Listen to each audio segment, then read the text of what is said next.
Ooh, do we? Oh, we get to watch. We get to watch the beer come up and down. I don't Oh get God, it's even tired better, of Josh. it. I don't get tired of it. Look at it. Look at it. How could you? I mean, it's just wonderful. I'm glad we're here. Incredible color, incredible richness. It's everything you want. No, it is. Now, I should let you gentlemen know that sometimes on my computer, videos they no look so good. And sometimes they don't play at all, and I have to reboot my whole computer. So would I be correct in assuming that the introduction has reached its terminus? Yes. And now I'm just talking for no reason. Okay. Yeah. I mean, keep rolling with it. I like it. It's enjoyable. Gathered throng. It is I, your internet friend, Jerford K. Horcrims. Listen, I got bad news. However it came to be, you have fallen ass backwards.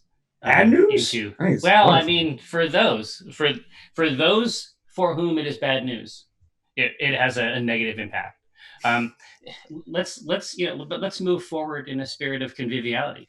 It's entirely possible that what you want more than anything else is to watch people drink and to manufacture as a collaborative distributed entity a brand new recipe for a beer that does not yet exist.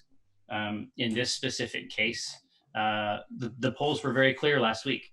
We're going to investigate Gabir Motors as a brand, as a beverage. We're going to try to capture a sort of, for lack of a better word, Talladegan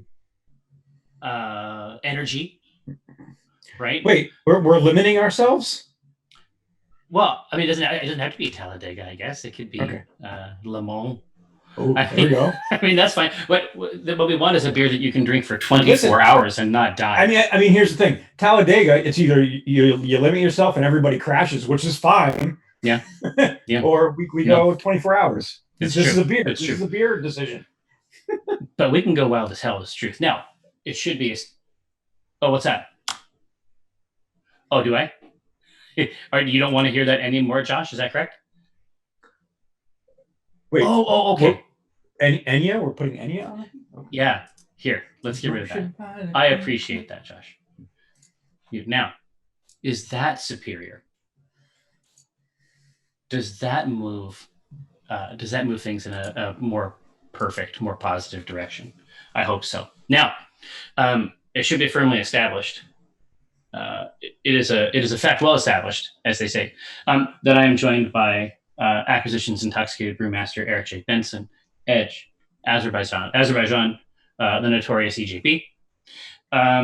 Now, but let's move forward. As I suggested before, there's several rituals that take place over the span of our hour and a half program. Which sometimes is not a sufficient amount of time. No, and we're told of this. It's fine. We're warned. No, it's true. Now, I have got to apologize for one aspect that won't be with us today. The Z is in possession. I forgot to check for the hop. The hop cage. Yeah, the hop containers. And unfortunately, you can't run the machine without that. So that was my bad. We'll have the Z up and running next week. All right. Well, I feel good about it. To watch. Now, so a couple aspects. We're going to try something that we found this week. We'll confer on it. And then, as I suggested before, we'll address Gabir Motors as a concept that can be distilled down into a liquid. Okay, so but a brief word before we continue, just between Mr. Benson and I. Mr. Benson. Yeah. So this coot in my neighborhood, he stopped me again, pocket full of wet hot dogs.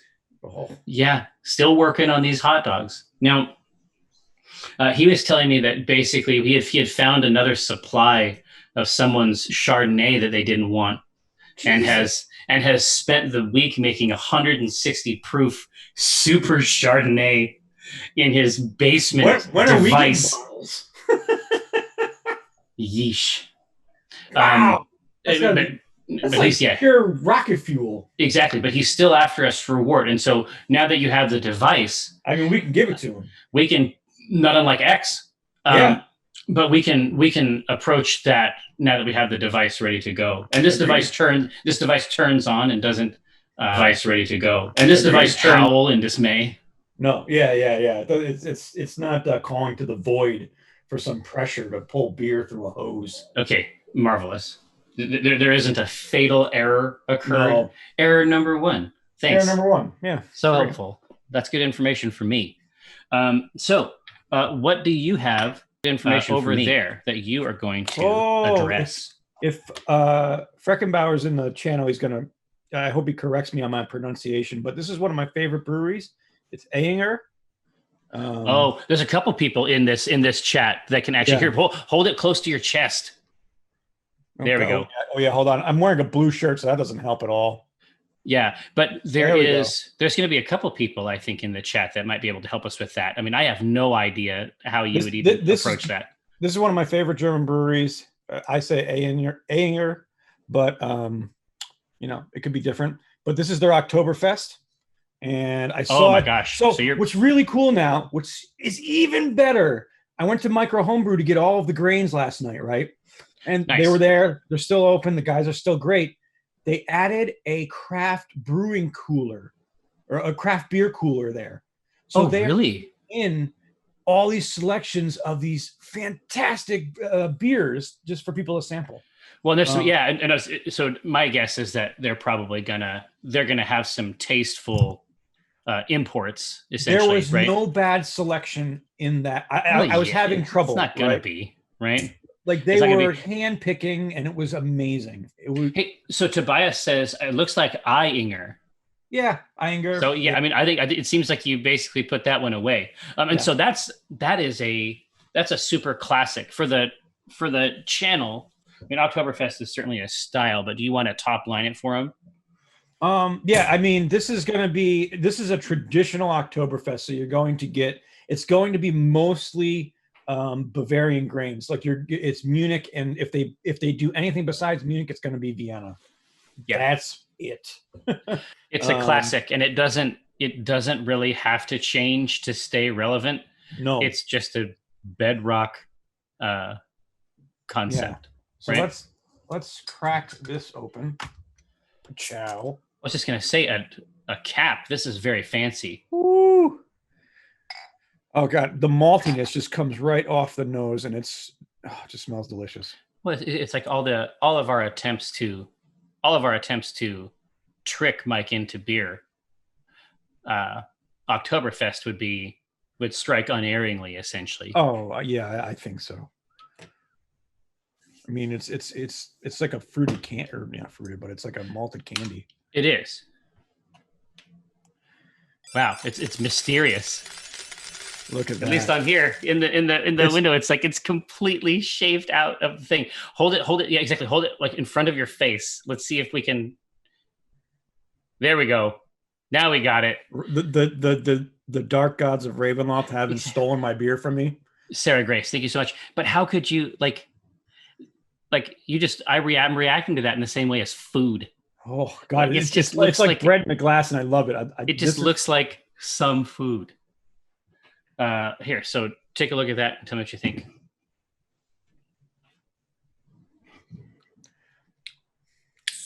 Well, it's absolutely stunning. No, you just had like your paws, like you put both of your little paws on it. Yeah, it out, like a squirrel. Yeah, it's like.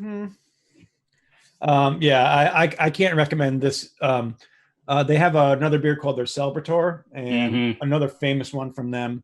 I just can't recommend the brewery enough. So if you ever see it out, and especially the October, just buy it. Yeah, don't mess with it. It's one of those just an immediate pickups. I think, and it's very accessible to anybody. Even people that don't like beer, right? You're not going to be assaulted with hops. No. You're going to have a creamy, delicious, malty flavor. No, it just tastes good. It's not it isn't like sometimes you'll go and get a beer, and certainly we're interested in this sort of things too, as masochists when it comes to this kind of stuff. Like we really want to know where the edge of that stuff is, and so we seek it out, right? But there just isn't anything. There isn't anything in the way there. Right. It's just good. Now, it's just great for your palate. Like exactly. we always get that question of where do I start? That's where you start. And this is a really great place. Yeah, you start like this. There's a reason it's been around for hundreds of years, right? Indeed. Now, can you go up and look up a hop on I would love Discord? To. I would be completely happy to. What do you want to check out? Sabro. Sabro. I am not familiar with it. I have never heard of it, right? But I saw that Fremont has dished up its field to ferment again, of course, in the tall cans because of the aluminum shortage. Ooh, this is a Washington beer from Yak. Well, yeah, I was just going to say it's from Fremont, so it wouldn't surprise me because this is a fresh hop. It's a Yak hop. There we go. It's fresh hop with Centennial, which I know that you're a fan of. Our friends at Two Beers, obviously a big fan as well. But I had never even heard of Sabro. I don't even know what the profile is. I'm trying to... You might have to download something. They've got some really great, this is what it relates to. Ooh, God. Okay, I will switch this over. Oh, it's in the sub window. I see. Yeah. It's not in... It's an experimental hop, so it's not in... Oh! Okay, that's why I haven't heard of it then. Yep. So give me a second. Yeah, not Sapro. It's Sabro. Listen to this. Sabro exhibits an intoxicating and complex blend of fruity and citrus flavors. Oh, really? It is described as an intensely unique hop, notable for its complexity of fruit and citrus flavors, including a distinct tangerine, coconut, tropical fruit, stone fruit. What the fuck is this monster? With hints of cedar, mint, and cream. What? This is the final hop. Right? This is a hop for the end of... This is a hop for the end of days. It's a culmination of a 2-decade-long breeding effort. Yeah, I was just going to say, Horky Sporky says that they have a Northeast IPA, which out here I think they call hazy, right? Mm-hmm. From Sloop called Sabro Bomb, super orangey. Well, yeah, it would be, but it sounds like it's probably where you put it in, right? That you're going to get these other herbal or earthy flavors. That might be if it's in the boil the whole time or something. Well, or if you're throwing in a couple pounds of it in secondary fermentation, you're going to get all that. Yeah, fruit. I know that I just made a face. Yeah, like a face of eh? I have never.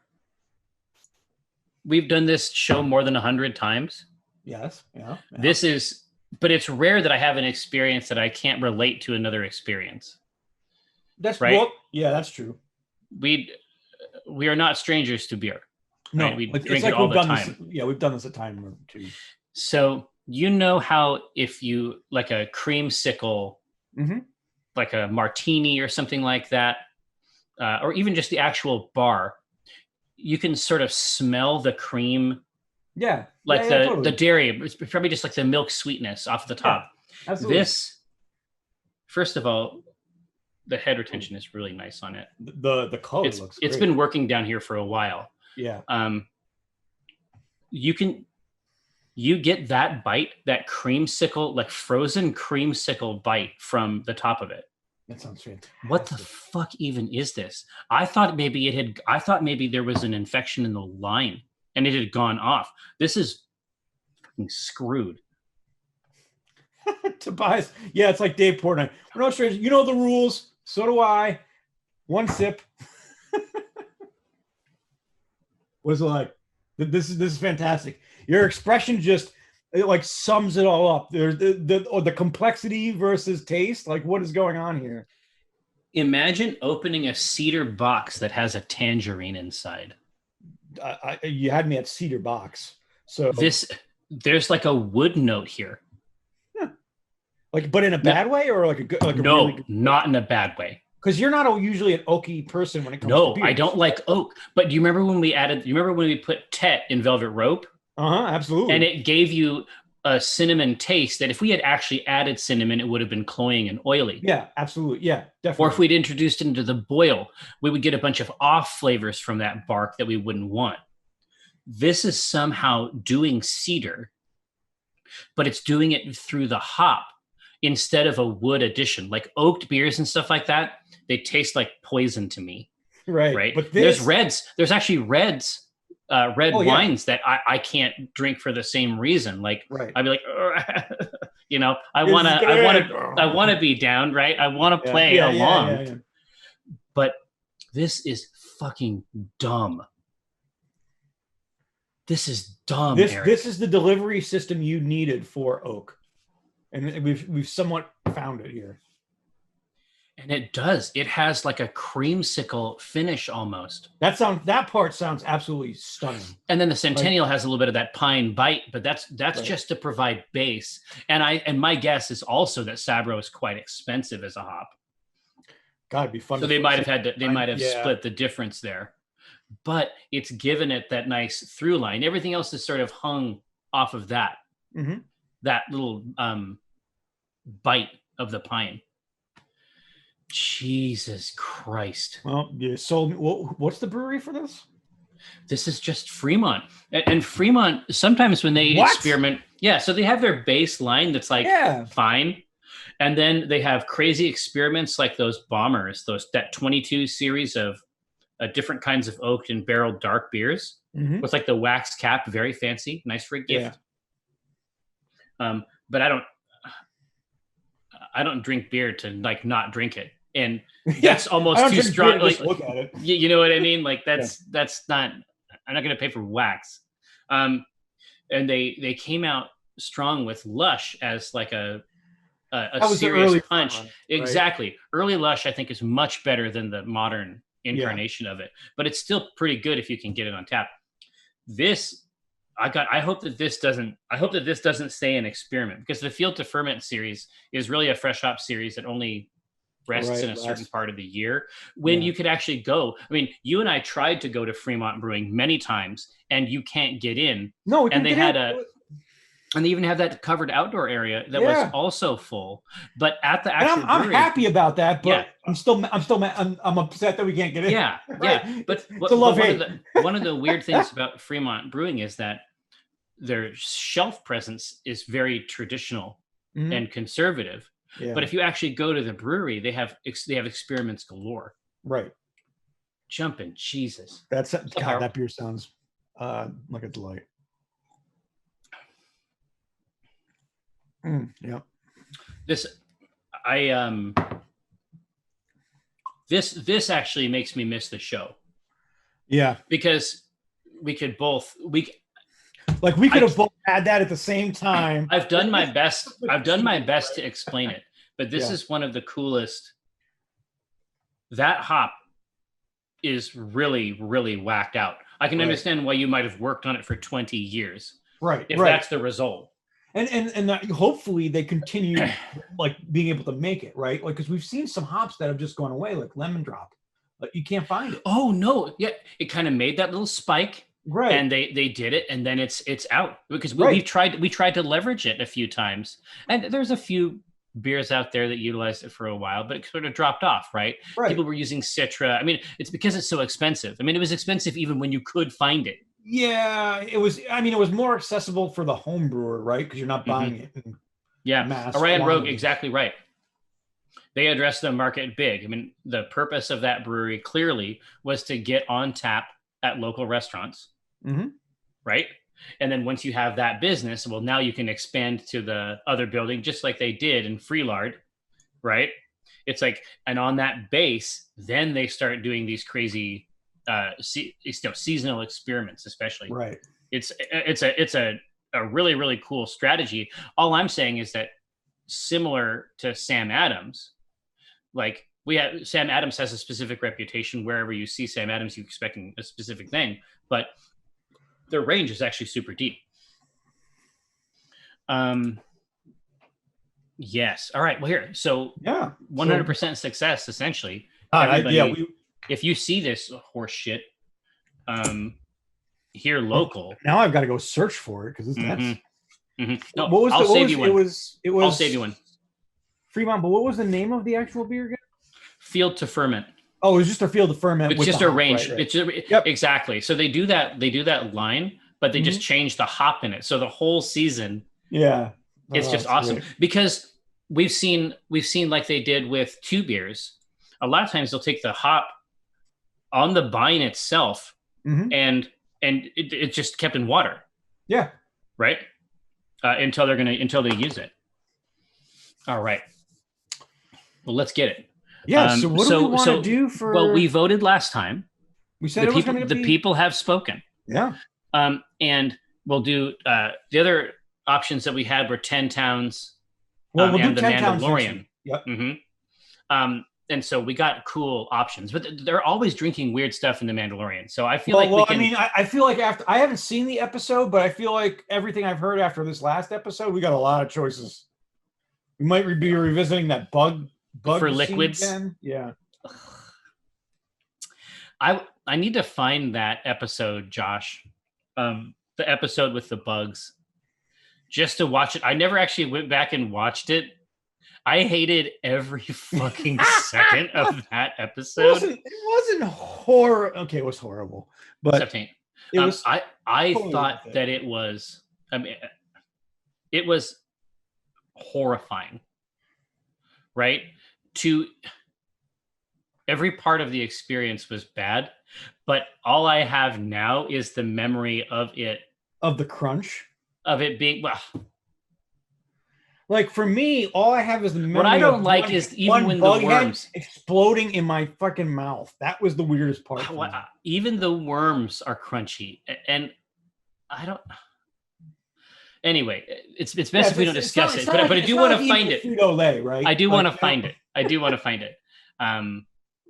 But no. So we're gonna do Mandalorian. That'll be a couple weeks from now. For now, we're gonna do something in the Gabir Motors line, and it's timely. Yeah. Because of course, obviously, every week there's practices and races with the Gabir Motors squad over there on iRacing. But Dave's line of Gabir Motors merchandise, you should have an opportunity. There's been teasers out for a while, but you should have an opportunity to see some professional photography and maybe even have a chance to grab some of it this week. So it is a very timely opportunity. Of course, every Friday we do Motorsport Manager as well. So we got to go through the ritual for this Gabir Motors product. So I think the first thing we do is what are we making? Who are we making this for? Is it a Mike race car? Is it the Northern Harbor? Yeah, exactly. What's the concept? What's the 30,000? Yeah, is it a racer's beer? Yep. Mike race car, who in my headcanon is actually Mike Rechecker.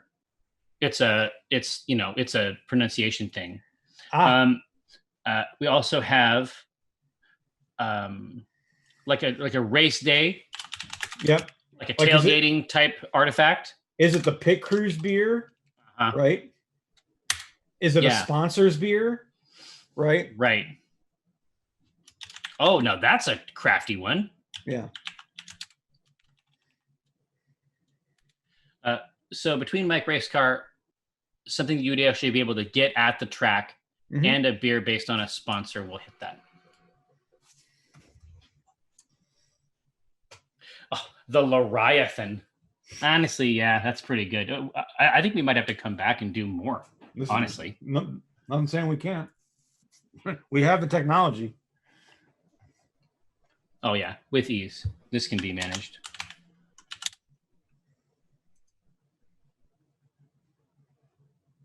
Where is it going? Huh. I can't keep away from this thing, man. Yes, why would I'm upset I don't have it.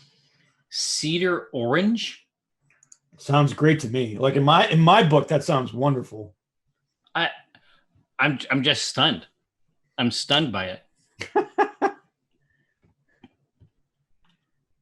Yeah, the beef-based beer substitute, a sort of broth, beef broth. So what is the Northern Harbor beef shtick? Here, so I don't know. I was just gonna say, so this is an inside joke that you aren't privy to. So they're in Motorsport Manager. One of the main ways that you can sort of ablate the costs of running that business is that you take on a few sponsors. Sure. And I mean, you would recognize it instantly because, but each of these sponsors is like, okay, here's the upfront, here's the cost per race. Right. Here is a payment that you get if you strike above a certain placement, right? So you're sort of like, it's almost like a sales type thing. Like, absolutely, you have to look at this, right? It's really funny. And so then, of course, us in the chat, we're putting together these calculations.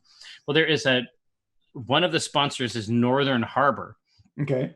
And so, like so many things in the channel, it's developed a headcanon where Northern Harbor, it sounds like a fish place. Totally. But what they offer, because so right now, especially, there's a lot of like the Impossible Burger. It's like a plant-based burger, but it sort of tastes the same way, right? And then we came up with the idea that Northern Harbor offers beef-based, like it doesn't, it's the same thing, but like the wrong direction. Wait, it's beef-based fish? Beef-based fish. That's great. We have the fiché mignon. Yeah, obviously. You won't believe it's not beef. Beef sticks. I mean, it's the choices the fish sticks is written FYSH. Fish. So Kobe in salmon. aggregate, Calibut. See, I was just gonna say, no. A lot of these nerds know what's going on. This is fantastic. Yeah. Oh yeah, but Pyrrell is a mainstay in those as well. Mm-hmm. But I'm sure you can see we wouldn't want to see their beer. Oh my God, God only knows what their nightmare beer would result in. So, but they did settle on. I mean, I did not thumb this scale, but they did settle on the one that I am most interested in. So we got to make something. Well, and also this is probably the most fun for them too, because they're essentially weapons free, and they can make because they haven't had a chance to make the names because we've been doing DRG beers, right? Right. But they'll be able to name that, but when we get to the naming phase, there's going to be 2 naming phases. Okay. One for the beer that we make, but we also, especially in this context, I think it's vital that we invent a brewery also. Oh, absolutely. So that we can embroider Schlitz, in the future. Right? Exactly right. Duff. So like whenever I used to go to the races, right, it was always, I mean, you'd go and granted, it was always typically Bud or Coors or something, but something light, right? Because it's hot out. So, you don't want, at least I typically don't want a dark beer in this context, you don't want something, right? I want something fresh. I want something refreshing, cold, crisp. Exactly. And that's why those lagers, those lagers work. Right, exactly. So like, it's not my taste, right? No, but it's like we were talking about, we were talking before. Yes, exactly right. It has another purpose. Yeah. But it's just like we were talking before with the Carlton Draft. Like, beer has a bunch of purposes, and one of them, and like, its alcohol content is part of it, but it's communal. The main thing is that when you drink the same thing as other people around you, there's just a binding aspect to it. Exactly. And the thing is, if you think about going to a race, right, there's a party for a week in the parking lot before the race even happens. Yeah. Or camping, even on the center oval in some of these places. Oh, right? Yeah, absolutely. The camping is nuts. We used to have some local racetracks where across the street there would be campers that all of the racers would bring in because they'd stay there for a month and just they'd be racing the track, so they'd be in their campers. Absolutely. But yeah, functionally speaking, and it's it's of a piece with what we try to get at here on the show generally. It's a tool, and it can be used in a variety of contexts for a variety of purposes. It's really, really complicated. Mhm. Making it is not complicated. We've tried to demystify that as much as possible, but what it means is actually really complex. So, Chaz and Dave, thank you so much. So do we need your powerful stats? Well, no, let's talk about what kind of beer we want to make first. Oh, style. Right, like what style? I mean, this easily... I mean, I can feel the sun like pushing down on my bald head. like when I see those stands, I'm like, I know I would get agoraphobic just from the exposure. Right. Something cool and crisp is going to be vital. Like a Pilsner would be amazing, I think. Just a straight American Pils would hands down be not out of place. It would be delicious, refreshing, cheap, delicious, great refreshing margins. Oh yeah, incredible margins. And so we're gonna put the business concerns into because remember, this is part of the RP aspect. Now that we're getting Gabir Motors together with Acquisitions Intoxicated, this is like two fully made up things that we can mesh together, right? So this Pilsner has got the margins you're looking for, right? But I have been to the Hawk's Nest, as they say, and they have a couple custom things that are on tap there, and the margins on that are going to be different because of the exclusivity, right? But that's part of the brand. It's like, hey, this is the one that we have for the event, and so maybe the margins aren't as good, but the brand is stronger, right? So let's think about all that stuff as we're putting it together. So Pils, classic. I mean, we could go with a traditional, pale ale. Like that's another fantastic, beer to make that would be at a racetrack. Like that's what I think of, right? Yeah, and the pale ale. The truth is, the pale ale is probably about as far north IBU wise as you really want to go. I agreed. Right. It is designed to be. The statement is that it is sold and in volume. That is its purpose. Interesting. A Czech pale lager. I mean, could be kind of cool to make. A fest beer. Well, here, don't worry. Here, listen. I like where you're going with this. I think that if we are gonna address it in this way, we might want to use one of those classic styles, but we might want to make it clearer and lighter so that it looks right in the cup. Yeah. But still has some fun aspects. We might want to throw Kolsch in here as well. Oh my God. Are you serious? Just throwing that one out on the well, and I know that you are a particular fan. I love them, yeah. So of that style.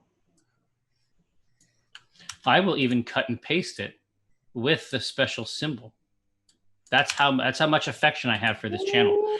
So, but for everyone else, I mean, a Kolsch, it isn't too far off these other baselines. No, it's still very light, but it adds a little bit of a more fruity and hoppy characteristic to it. Exactly, and not like hoppy in the sense of IPA, right? Just no.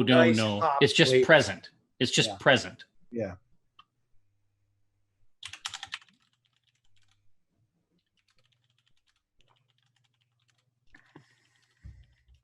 The Gabir Brewery, so are you saying, juxtapose, are you saying that Mike Racecar has won so many races that he has gathered up such wealth that he started his own brewery and is sponsoring his own car?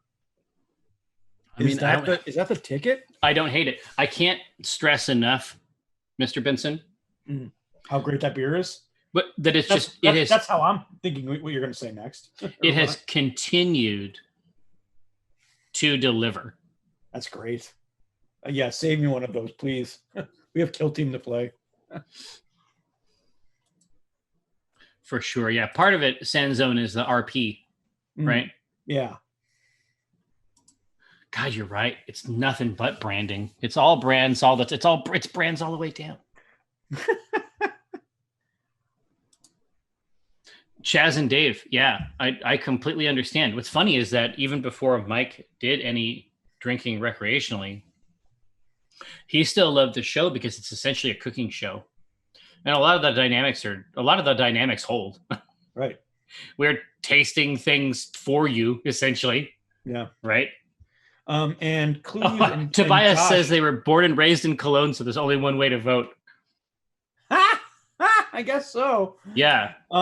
Josh and Clues are working on a really cool thing for us. Josh sent me pictures of some vessels that we're going to put malts in and store, so that when we're talking about this, when we get back into the studio, we can actually smell the grains as we're talking about it. Ho ho. Which is going to be kind of neat. Well, now hang on a second. So Tobias, does Kolsch essentially mean like Colonese? Does it mean from Cologne? Like hamburger?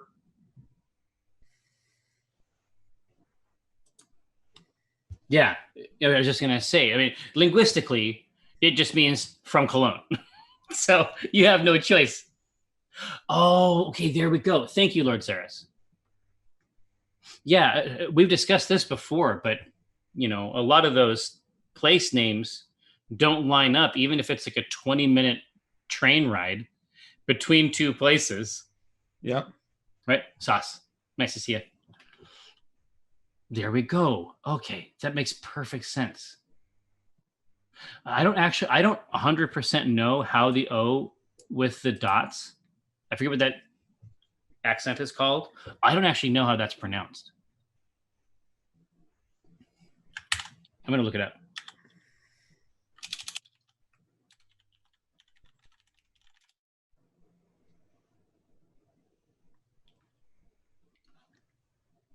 Oh, is it as though there were two O's?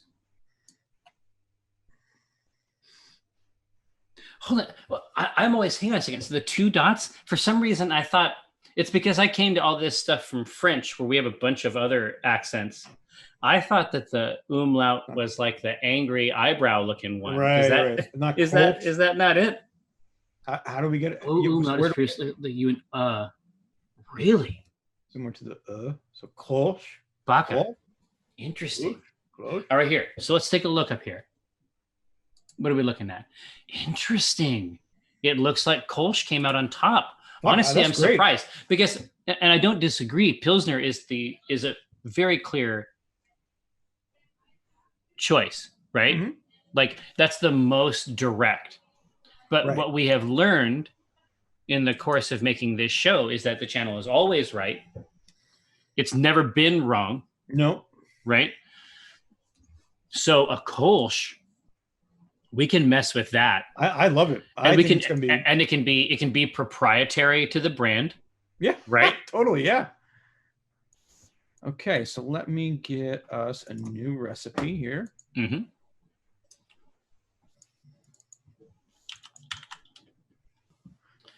Well, and the truth is, a lot of the German beers, they just don't tend to be. They're not crazy ABV wise. No, there's a philosophical aspect to that, right? All right, here we go. So you got that notepad ready? Oh yeah, it's out. It's ready to work. Let's talk about our ABV. Yep, we're going to generally be around anywhere from typically 4 to 4.5 on the low end, up to about 5.5. Yeah, it's not crazy. Highest. It is not like, and especially this kind of leads into the theme of being at the racetrack. You want to be able to have more than one throughout the course of the race, especially if it's a long race, right? So, you don't want to be having an 8% beer, or you're just done. It doesn't make sense. Like it doesn't make sense as, just as a cultural practice. That's not it, right? We're not out there trying to have one of these motherfuckers, right? Exactly. It needs to be sessionable. Yeah, and so there's a few things that we should consider at the end. Obviously, we need a name for the brewery, and I mean, it could be something as simple as the Gabir Motors livery. Totally. Iceberg, But, thank you. But we also, I think, need to consider that there might be a novelty cup. Oh, absolutely. Novelty drink, a novelty a koozie, not a cup. So there might. Oh, that's right. Yeah, I mean, either way, I mean, because I'm hearing about boots, and I'm like, I like that, but I mean, why not put a koozie on the top part of the boot? Yeah, yeah. You know, a boot koozie. Chaz and Dave says that's not the saying in the UK. Your 8% is baby water. Oh, yeah. but the truth is, Chaz and Dave, either Chaz or Dave. I mean, whoever I'm talking to. Hopefully both. Yeah, I mean, when I was in, my favorite beers that I had in Scotland were sitting down around 4 real ales, as they were called, hand pumped from the basement, cellar temp. A nice beer engine. Yeah. Nothing crazy, like purposefully not crazy, right?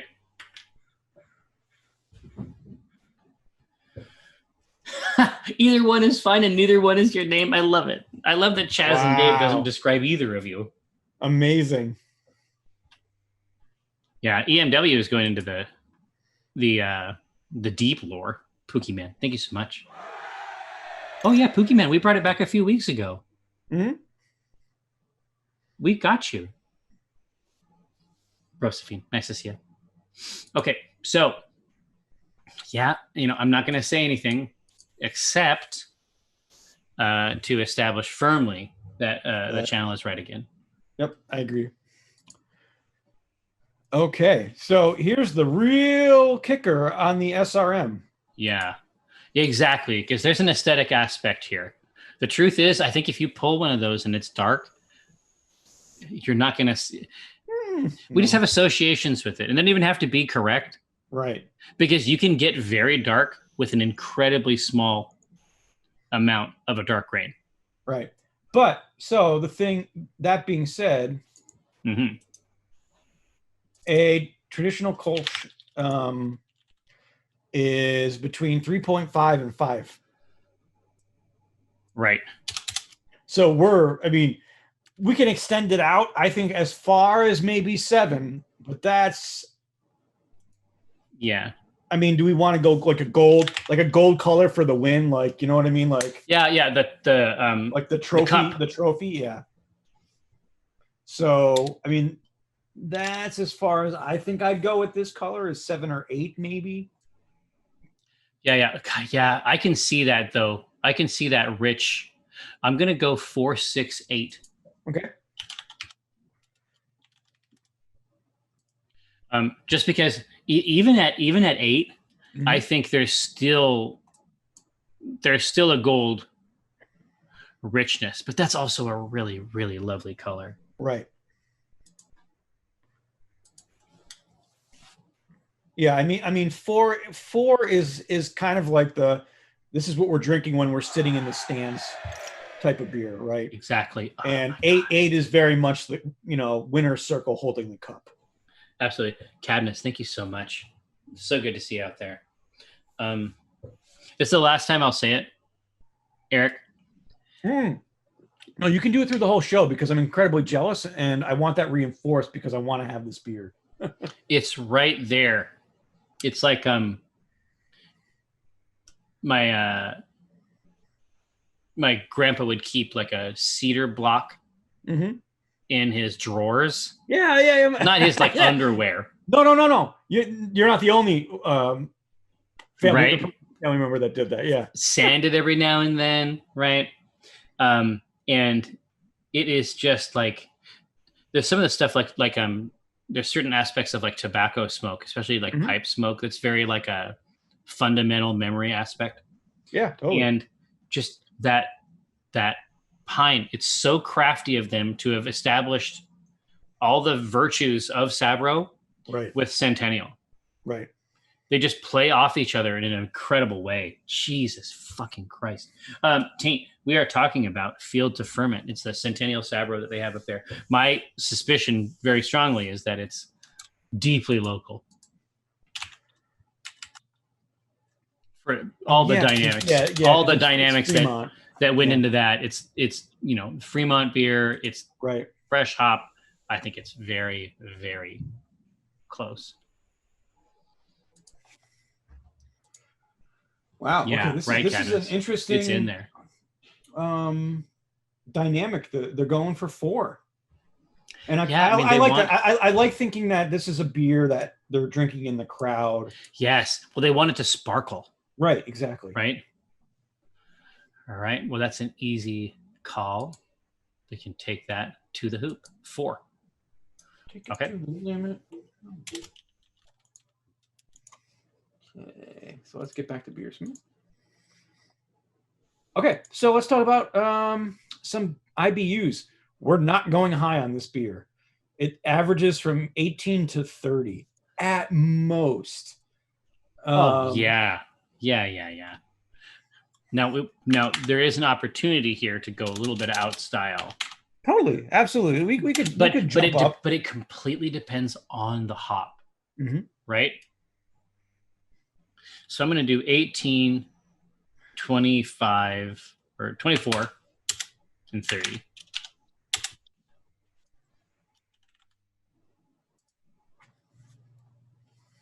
And we'll see what they say. Just because any one of those is a winner.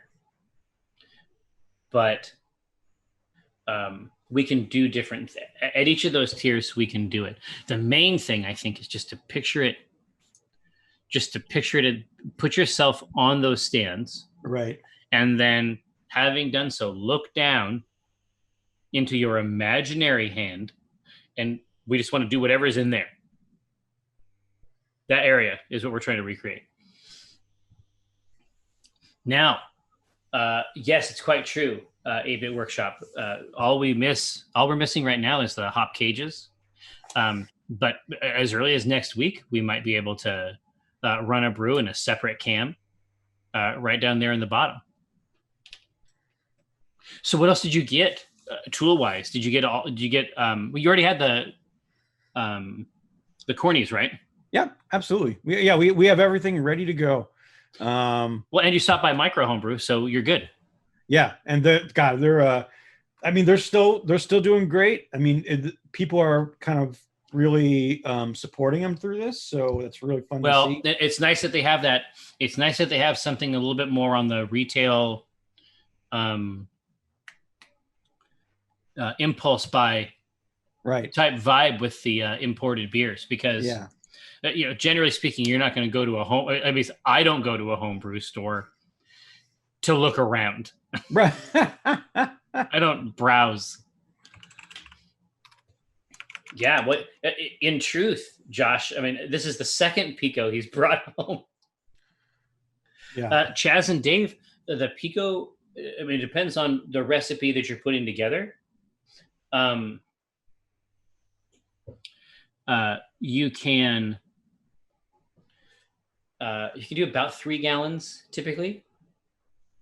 Is that right? With the Pico, you're getting about 2.5. Yeah. So about half of our corny kegs, they top out at 5 gallons. The brew kettle for this device really is soda containers. Mm-hmm. After lanterns, you can be absolutely sure that every legal and safety framework is being leveraged. Right now, I mean, EJB is at home. Yeah. EJB went in to pick up the equipment from the office and bring it home.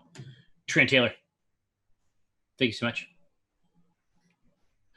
Pico, it isn't. I think the idea is that it's in the size measurement, but when they named it that, really it's because they were trying to enunciate this home brewing device as a subset of a master of like an actual production brewing equipment, right? Tobias, that's so nice. Oh, thank you so much. That's great. Yeah, Iceberg is like, are you talking about Azerbaijan? Yeah, exactly. Obviously. Who else would I be talking about? Yeah, I mean, that's only the one, as far as I know. What's going on in Azerbaijan right now? It's not like targeted, but there's only one that I know. Yeah. Yes, there's a little bit of there's a punny joke in there. Pune. No, Taint, exactly right. The 5 bomb has been dropped. All right. No, Pyro, we're not putting Special B in this one, unfortunately. Wait, we put in 2 grains? Yeah, a grain of B. Yeah, now...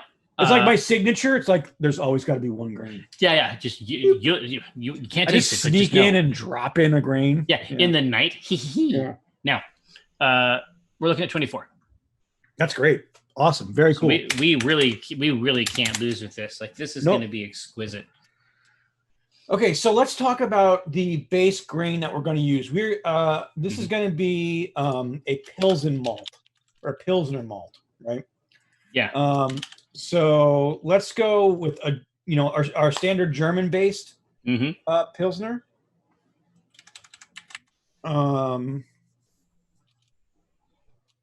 This is going to be a little more bready in character, but it's still clean and crisp. Right. So that's kind of that's a fine line to walk. Now, to have some body, but then allow for the crispness. Our good friends at Copeland have a Pilsner of their own. Do they? This is going to give the flavors of it is saying it's grassy and crackery, like a crisp cracker.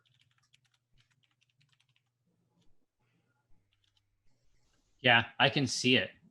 But yeah, I mean, so much of it is going to be about where it comes up, right? Yep, absolutely. And then a traditional U.S.-based Pilsner, like Rar. This is going to be just your standard crisp and consistent, malt. Yeah, the consistency is part of it, right? Yep. Chaz, yeah, the SRM definitely is what gives us our color.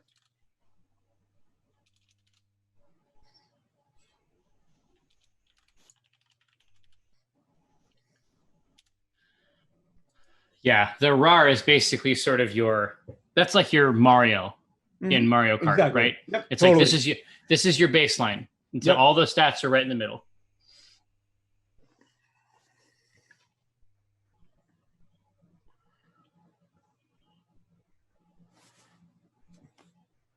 So is beer still good? Do you have more? I'm trying not to talk about it anymore, man. I don't get it. I really don't get it. Like that. I hope Sabro doesn't end up like. Yeah, just going by the wayside, like lemon drop. Well, because again, it's experimental, right? There's no reason to believe that it'll bite necessarily, but right. I hope that it finds a home in brewing so that they can keep making it. Right, and that's the thing. Like, is it great because it's a one-off type of issue? Like, it's great with this specific blend. Yeah, it's not just exactly. Can it be used in multiple styles? Right, that's the. Yeah. Does it actually have broad utility? I guess we'll have to see. Konalavuv.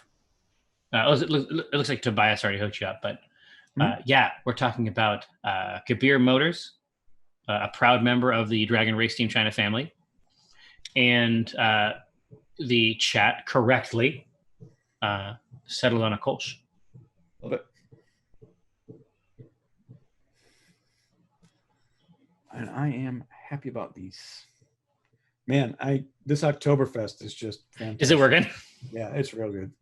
Well, yeah. I mean, we both know it's good. It seems like the sort of thing they'd have up at Prost. Oh, absolutely. That's the first time I ever had Einger. Really? Mm-hmm. Yeah, I mean, we started going up there before we ended up going to Germany actual. We just spent time up at Prost that's one of my favorite parts. Right? No, I had a cup there, man. I mean, that's okay. So you spent some time there. That's how long I spent there. And on Wednesdays they had like the 12-hour double your points? simmered. No, it's the simmered pork chop in the sauerkraut. Oh God, really? With the stone ground mustard and oh my God, that's fantastic. That should fuck you up, man. It's I have an unlimited appetite for I have an simmered unlimited meat. fucking appetite for it, sauerkraut, and Okay. I'm not kidding. I can eat. There's no upper bound. What's really funny is I didn't get into sauerkraut until like later in life. Like as a kid, I was like, "Oh, that smells disgusting." Oh, you know what's funny? And go ahead. Go ahead. oh no, I was just saying. And then I had a Reuben, and I'm like, "Oh God, this is amazing!" Right? And like, But dude, angels sung in the sky, confetti fell down, and like it was like, okay, I get it now. No. They have 2 Eingers on tap at Prost, so we assessed this correctly. Yeah. Yeah, and of course they have the Paulaner Oktoberfest. I mean, that's the classic. Absolutely. No, I was fucking wrong, dude. They have 3. That's even better. What's better than 2? I mean, 3. Yeah. Yeah, I mean, historically, yeah. Historically, yeah.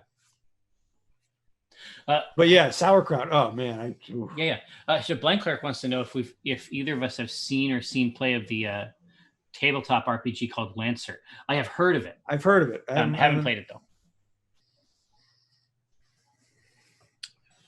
I've got a list. I've got a list of RPGs that I need to run. So, yeah. God bless, Chest. Hey, no. Eric, did you see Tobias? Traditionally, Kolsch doesn't just use barley; it uses 5 to 20% wheat malt. Yes, because you have the full list up there. Yeah, and when you get to the 20% range, that's kind of out of the ordinary, but wheat there is a good we can add wheat to this. Wheat it's a feel. Yeah. Like 20% wheat, that's I don't know about this. Yeah. But if the chat chose it would be correct against everything else that we put together. EMW, I am absolutely thinking about doing an Iron Sworn stream. I have been wanting to play that for a long time. So it's just sitting down and doing it and kind of rolling through the rules. Yeah, so Krusty Utter is saying flaked wheat is very good in Kolsch. I bet we could use a smaller amount of flaked wheat maybe. But they actually want, and again, I think for RP purposes, even with the other choices, they went for the raw pills. I love it. I think that's cool. Yeah. It's boldly American, right? Like, right. It is. It's the calibration grain that you would use to make sure the system is functioning correctly, right? Yep. What did we say our ABV was going to be, by the way? The ABV in this beer is 4.5. Okay. So very, very reasonable. It. So I think now is a good point to address that wheat spectrum. We'll get it in there. Do we want to add? I think the question is: do we want to add wheat or do we not want to add wheat? I think here they will know what's correct. Now, give me some of pull up the tasting notes for a wheat that we would use, and then I can let them know because we already know what's going on with the Pilsner, right? Yep. We've already been through that range, but what are we talking about in terms of notes here? Yeah, I mean, it's a great base. So the fact that it's traditional is one of the things I'm going to add. I mean, it's traditional. It's going to give head and body, and it's going to give a great head retention. I'm trying to wheat is such a distinct taste. I don't know if anybody. Wheat is a mood, right? Yeah. Wheat is more of a vibe. It's not. I guess you could say malty, but I really don't know. There's something else there. If somebody in the chat has a phrasing, maybe a Ryan Rogue might have a good way of putting it. Effervescence, I guess. I mean, that's a good way to kind of nail it down, but it has a lot more because it isn't just about body. Right. Yeah, see, this is what I mean, chat. Look at this. The Ryan Rogue, who knows this shit. Blank Clark, we're talking about wheat as what does it mean as an experience? Yeah. Bready, exactly, but bready, mouth-feely. Yeah. It's such a weird, I just don't know how to describe it. It does offer depth.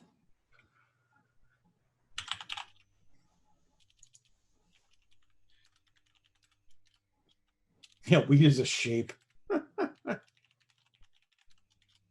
Yeah, and so the best way would be something like a Weetabix or. To be honest, like and it's funny to say, but a Blue Moon uses a ton of fucking wheat, and that's a good and coriander, right? And coriander through the roof. But like a Hefeweizen, yeah, exactly. It has basically no. I got it. Because it is a mouthfeel aspect. It's the best thing that you'd probably be able to compare it to is shredded wheat. You think? Yeah. Well, no, because if you've had it, then you know. And obviously, it's in the volume of a glass, but there is something particular to wheat. And it has depth, but it's not crazy depth. Right. It isn't so much depth that it becomes body in the suspension. It's a specific almost texture to it that could be really, really good, because we're not going to go fucking crazy with it. No, we're just going to put something good in, right? This is not a beer where you can go to the upper bounds and do 20% wheat, but that is really an alternative. We're not even on. I'm not even going to put 20% out there. Yeah. That's the high end of the spectrum where you're really trying to play with some weird flavors. That is wheat as kink, and we're not trying to do that. Right. Right.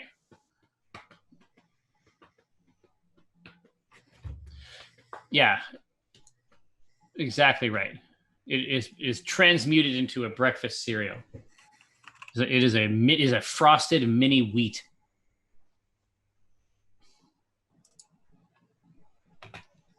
Now, listen, they want the wheat.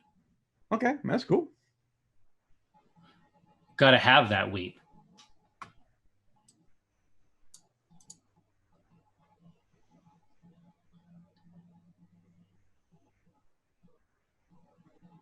Yeah, it's going to end up being wheat. I can just see that already. Now, oh my gosh, a dessert beer with notes of frosted mini wheat. Yeah, so you could go hard on it and make that the play, right? Yeah. So what we can think about is using a classic German wheat. Now, when we look at 5%, that's really not going to affect the flavor so much as it is going to affect head retention. That's going to confer those other functions of it that we talked about, right? Or 10% is where we get to the kind of the flavor spectrum and the colors. Do you want me to do the percentages as a vote? Yeah, that'd be cool.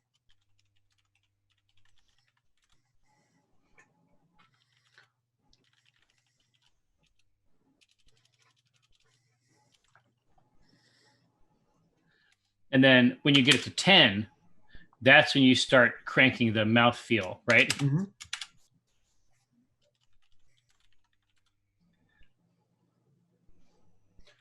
Juxtapose. I don't know if this needs to be a beer that Mike. I think this will be a beer that Mike would drink, but I don't know if it's one that he needs to drink. I think Mike Racecar wants the sponsorship money. Yeah, this is about money. This is about cash. Yeah.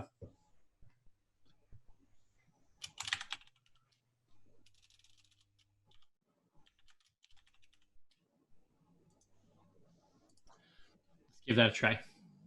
Nah, it isn't important. And the truth is that Mike, the main thing that can be said about Mike is that his commitment to the bit is absolute.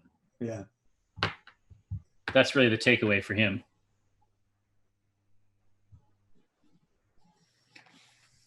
Right here. Now, Mr. Benson, can you soft shoe for a moment? I can. Are there any other large scale collabs on deck, Brosephine? God, I think Dan Barine Man has already mentioned, we're going to do, he wants to do another beer with us. And I think that'd be fantastic. 2 Beers has been so great to us that, just making the beers, and Voodoo Ranger, those guys have been, just New Belgium has just been a great friend of the organization as well. So anything to do with those 2 companies would be absolutely fantastic.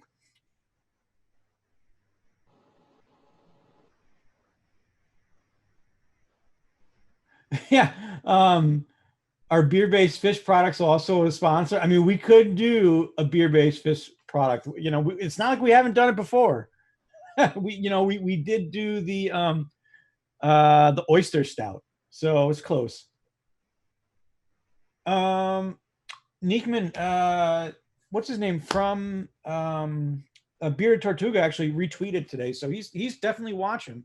I'm sure they'll be in chat sometime. But they just do some phenomenal beers, and it's really good. Really good to see them around. Synaptic Fire, yeah. Signing bonus. I have 1 can left, and I don't know when I'm going to crack it. But that was just an amazing beer. It was absolutely delicious. The brewers took our recipe and really created something special with it. And God, if you ever if we ever do another one and you get the chance, I would really encourage you to try something that Two Beers offers. Do some marketing. Mike's Xbox Series X just showed up. It looks like. Did it really? Yeah. Oh no! I wait a full review. This is fantastic. The review that I have access to so far is that you can own it. It shines light out of the box. You can own it, but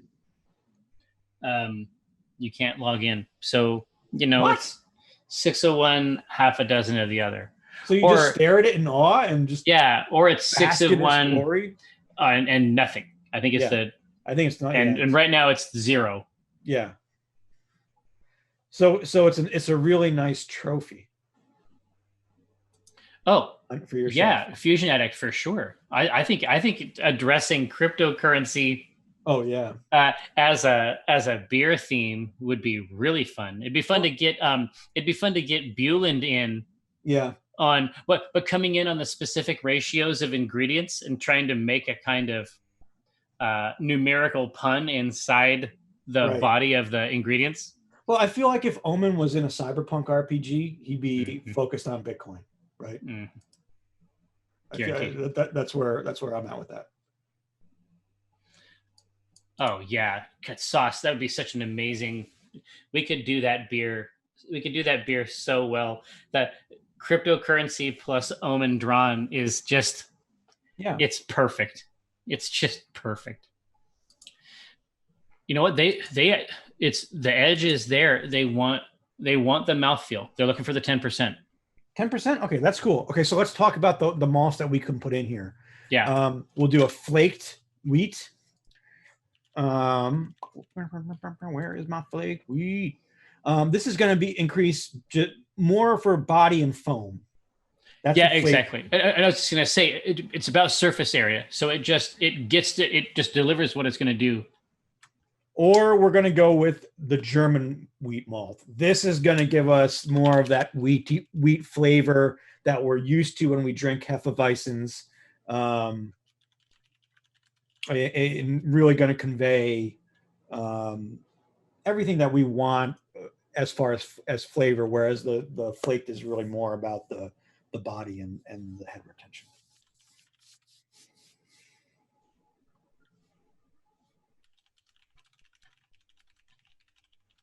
Ryan Road, we have used torrefied wheat.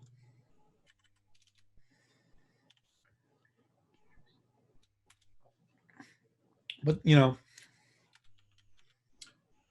don't know if it's right for the style, but we could. All right, I put out that quality product. Let's see. Yes, Atria Ventrica. I did. In fact, I sent something like that over to Eric, maybe, was it 2 weeks ago? Yeah. When I was thinking about that kind of stuff, I saw a GitHub. It's possible there's even more than one. Mm-hmm. But there is a project whose purpose is essentially lying to Pico Brew servers. Right? Right. Lying to the box. Right. And saying that it's real. Yeah. I'm a nerd and I want to use a Raspberry Pi to do it, but that's me. Yeah. But GamerGout, our engineer, Mike Buland, there was a period of time, was it maybe a year and a half, 2 years ago, where that was the fancy that was the approach that we had internally, was that found a cryptocurrency. It's not difficult to do. Right. We think it's actually funny, but ultimately those things become the resource utilization to maintain one of those currencies is it's astronomical. Yeah. Oh yeah. Yeah. To buy us in terms of the RP, guaranteed. I mean, they're going to be saving money any old way, but those two things do offer a distinction. Oh yeah, flaked wheat is coming out on top of this. Is it really? Wow, that shifted. Okay. But that's good. But that's going to be so nice when you tip that back, right? Yeah. And especially when it comes out of that tap, it's going to look right too. Okay. You know what I mean? Yep. Flaked wheat. And we were going with 10%. Yeah. It's so funny. I mean, I had read all these reviews of the device about how easy it was to get the Xbox up and running. In. Well, and the back end and software aspects, that's what Microsoft does better than PlayStation. So right. Is it just because there's so many people logging on? Almost certainly, but crash? even then, it's just you knew how many boxes were going out. You could have easily accounted for it, right? Yeah, I'd be very curious to see, just because, like I say, like that's the talent that they have. Right. True, Jill Rain. I mean, it's we don't not have it. I'm gonna throw one. Gamer Gap. I was right there for you. I'm going to throw one more vote out. And this is, you can either be done in this style of beer or not. And it's put a little bit, maybe 5% of honey malt into this beer. Or nothing. That's the vote, is either honey malt or nothing. What a great idea.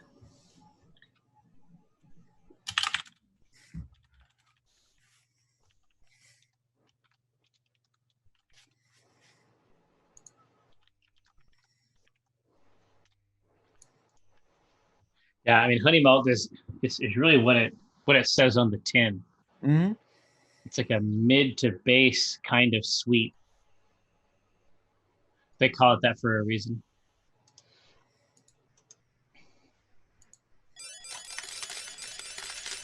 Cabby Phobos, thank you so much. Yeah, the truth is we have legitimate coins. When I say legitimate, of course, I mean not legal tender, but we've certainly produced coins, AI style coins that my friend Mike drew. That's right. I know an artist. You do? Deal with it. So this is looking right, my friend. They want to touch. They want a touch of this sweetness. You know what it is, Jesus. They do. Yeah, Lag Demon Returns. Like that. I suppose we could engage in that level of malevolence. We could sell you the coin, which you then give back to us to purchase other goods.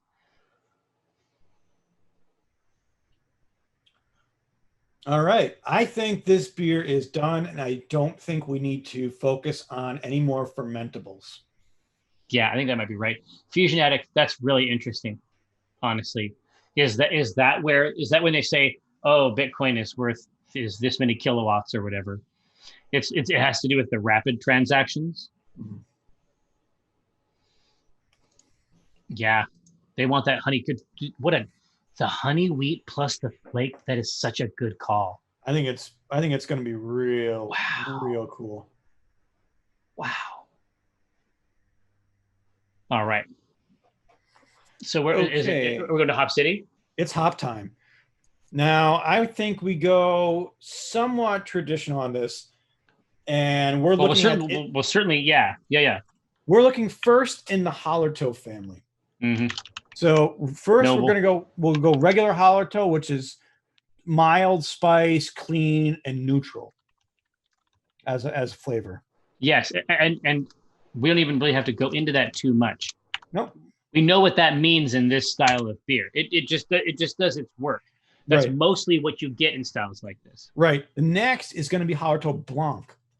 This is fruit, right?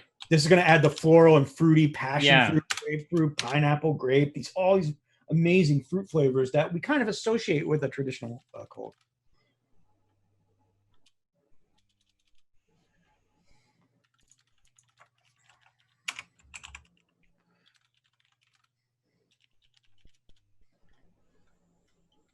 Now, the last one is going to be Yule Melon. This is going to give us honeydew and strawberry flavors. Oh, what is this? Huell melon, Huell melon. Okay, honeydew and strawberry.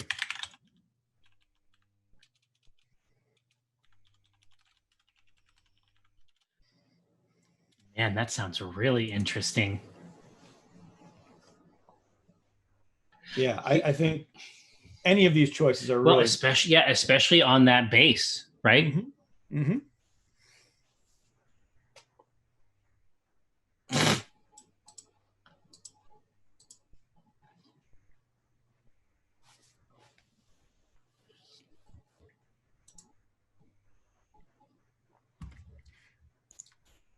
Well, God, that strawberry got him. Oh, that's really interesting. Yeah, Fusion Addict, of course. I'm curious about things like this, but mostly as a piece of technology. I see. So Bitcoin and Litecoin are currency and rely on mining for the transaction processing. But there's utility tokens you can pre-mine and process using a dedicated or cloud server. And a lot of crypto orgs are using those for reward systems, inventory tracking, and all sorts of things. So it's designed to head some of that off at the pass. Interesting. Because it will hit that point. I mean, it's talk about like petard hoisting, right? So if one of these things actually does become functional and useful, then the mechanism that undergirds it can create problems. Right. Huell melon, a novel choice, I think, in that mix. I'd love to see it. Fix coming in with the Metallica. We love it. Gamer Gout, you got rid of your 680. What are you sitting on now? Did you go with one of these 2000 series, or were you able to get one of the crazy ones?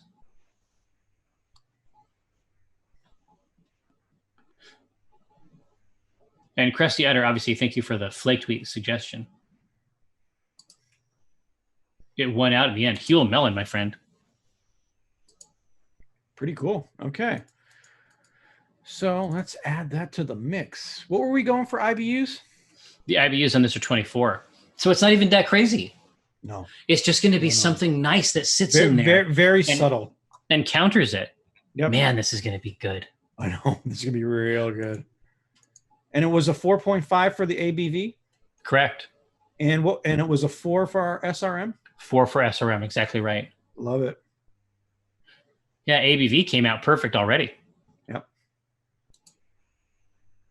So let's talk about our yeast. Now, one thing, I mean, we're going to go the easiest one to add to this list is the Kolsch yeast. Exactly. They make a yeast specifically for this purpose. Now, so what does a Kolsch yeast emphasize? It's malty, but clean and crisp. Oh, okay. So this is the style is associated with this. Mm-hmm. Like that profile is synonymous with it, right? Yep. If we want to get a little to go with a German wheat. Interesting. This is going to be, fruity, crispy with like a sherry flavor. And if we really want to, piss people off, or not, I don't know if we'd be pissed, but we can go with a Czech lager. Oh, basically just emphasize the clean crisp. Yeah. It's very dry, but malty.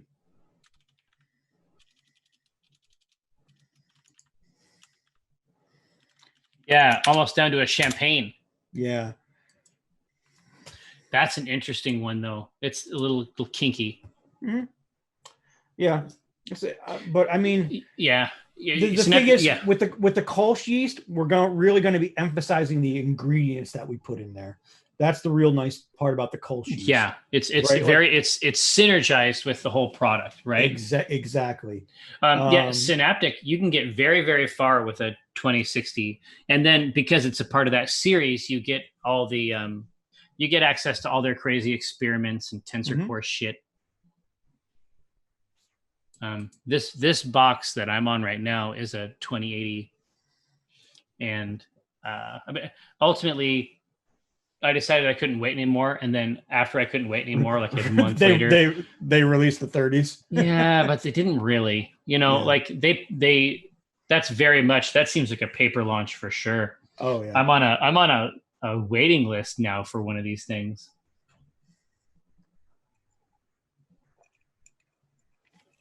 Aren't we all?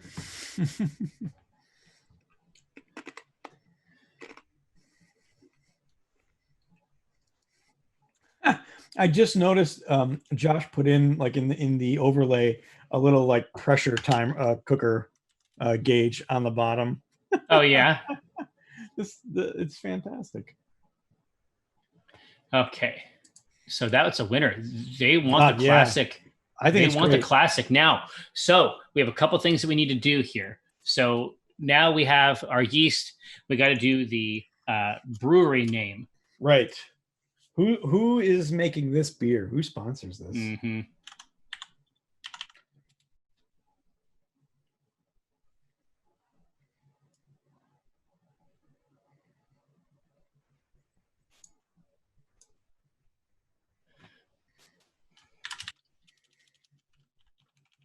Yeah, so go hog wild on this. Make up a brewery, right?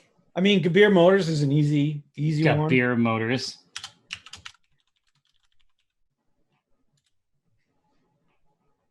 Okay.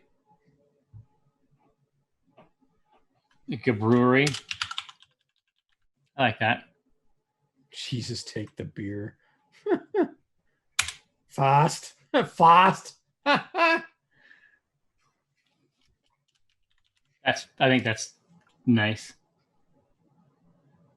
But that sounds great, Fusion Addict. I find that kind of stuff super interesting, of course. I have an IT background, like before I did all this stuff. Fost is amazing. Like Fost just sounds, it's right. So silly. Let me grab a couple more. Couple more names, and then obviously in your minds be thinking about the beer as well. Yeah, the name for the beer, not the brewery itself. Northern Harbor Brewing, yeah. Victory Lap Brewing, that's a good one. Oh, right? Victory Lap Brewing is honestly, yeah. Because lap also means to lick up. Mm-hmm. Sometimes. You see, yeah. I'm not ashamed. We like Golden Wrench for the brew name. Gotcha. Yeah. Golden Wrench is definitely a good brew name. Checker position. Yeah, position. That seems like a combination of a couple other ones that I liked. Winner's Circle Beer Company, Checkered Flag Brewing. That's real cool too. Faust Lane. Yeah, that's a good one. I like Faust Lane. Right.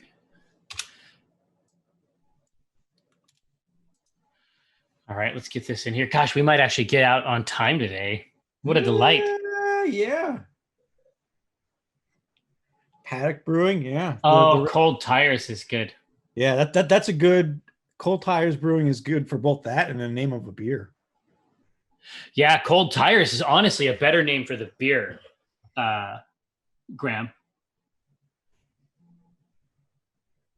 Cold Tires is a fucking incredible name for a beer. Right. Good luck beating that shit.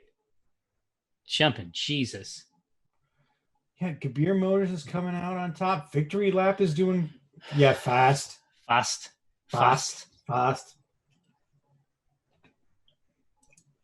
It'll get shooken out.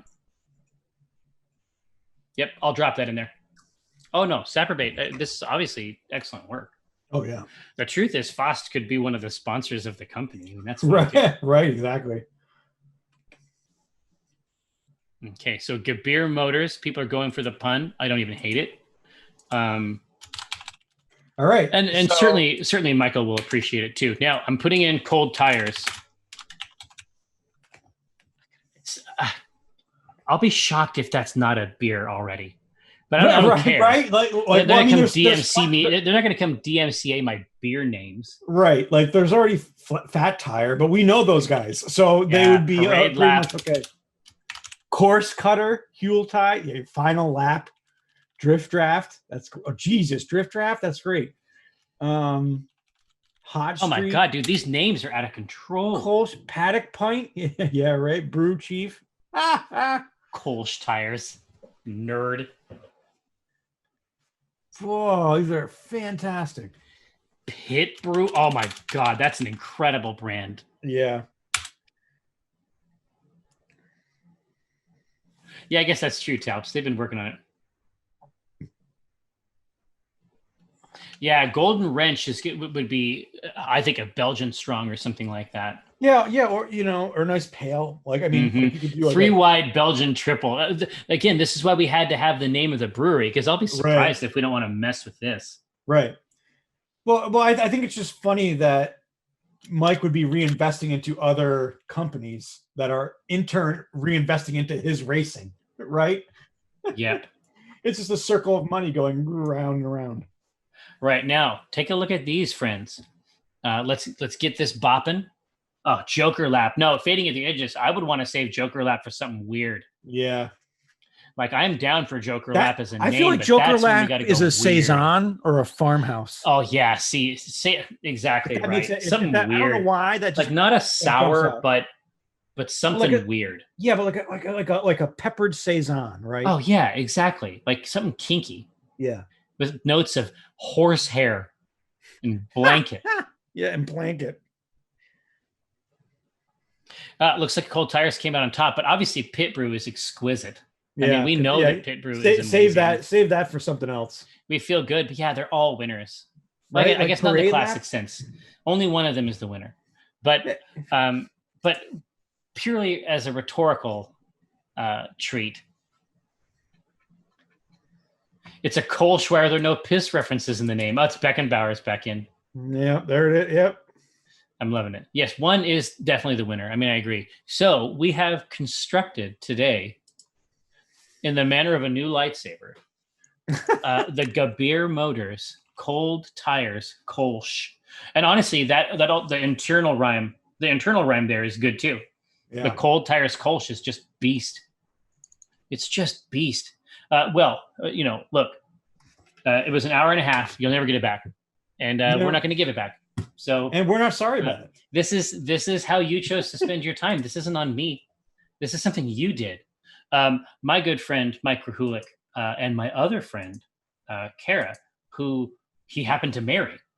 This is true. They're going to be up next, enjoying some Orcs Must Die and or something else, depending on how the mood takes them. Yeah. But they're going to jump in and try some of that for your enjoyment momentarily.